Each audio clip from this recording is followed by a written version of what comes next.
ஆனி மாத பௌர்ணமியை முன்னிட்டு தமிழகத்தின் பல்வேறு பகுதிகளில் இருந்தும் திருவண்ணாமலை அருணாச்சலேஸ்வரர் கோவிலில் திரண்ட பக்தர்கள் சுமார் 1 கிலோமீட்டர் தூரத்திற்கு நீண்ட வரிசையில் காத்திருந்து சுவாமி தரிசனம் செய்து வருகின்றனர். இது தொடர்பான மேலும் விவரங்களை செய்தியாளர் சசிகுமார் வழங்கிட கேட்கலாம். சசிகுமார், வணக்கம். மேலும் விவரம். வணக்கம் பிரியங்கா.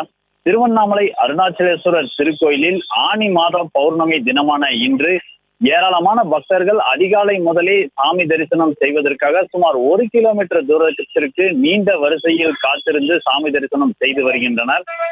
அதிலும் குறிப்பாக ஆனி மாத பௌர்ணமி இன்று காலை 7:45 மணிக்கு தொடங்கி நாளை காலை 7:19 மணி வரை இருக்கக்கூடிய நிலையில் ஏராளமான பக்தர்கள் சாமி தரிசனம் செய்வதற்காக தற்போதும் நீண்ட வரிசையில் காத்திருக்கின்றனர். குறிப்பாக ஒவ்வொரு மாதமும் பௌர்ணமி தினத்தன்று தேரடி வீதியில் சாமினா பந்தலானது அமைக்கப்படுவது வழக்கம்.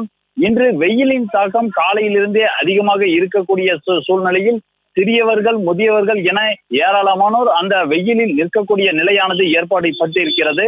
மேலும் தார் சாலையில் நிற்கப்படுவதனால் அந்த வெயிலின் தாக்கத்தினால் அவர்கள் நிற்க முடியாத ஒரு சூழ்நிலையும் ஏற்பட்டிருக்கிறது. வரக்கூடிய காலங்களில் அந்த சாமினா பந்தல் தொடர்ந்து அமைக்கப்பட வேண்டும் என்பதே அனைவருடைய கருத்தாக இருக்கிறது. தொடர்ந்து கோவிலுக்குள் இந்து அறநிலையத்துறை சேர்ந்த ஊழியர்கள் உடனுக்குடன் பக்தர்களை விரைவாக சாமி தரிசனம் செய்வதற்கான அனைத்து முயற்சிகளையும் மேற்கொண்டிருக்கின்றனர். மேலும் உள்ளே வரக்கூடிய பக்தர்களுக்கு தண்ணீர் உள்ளிட்ட நீர்பானங்களும் வழங்கப்பட்டு வருகிறது. பிரியங்கா, விவரங்களுக்கு நன்றி சசிகுமார். செய்திகளை உடனுக்குடனும் துல்லியமாகவும் தெரிந்து கொள்ள சப்ஸ்கிரைப் பண்ணுங்க.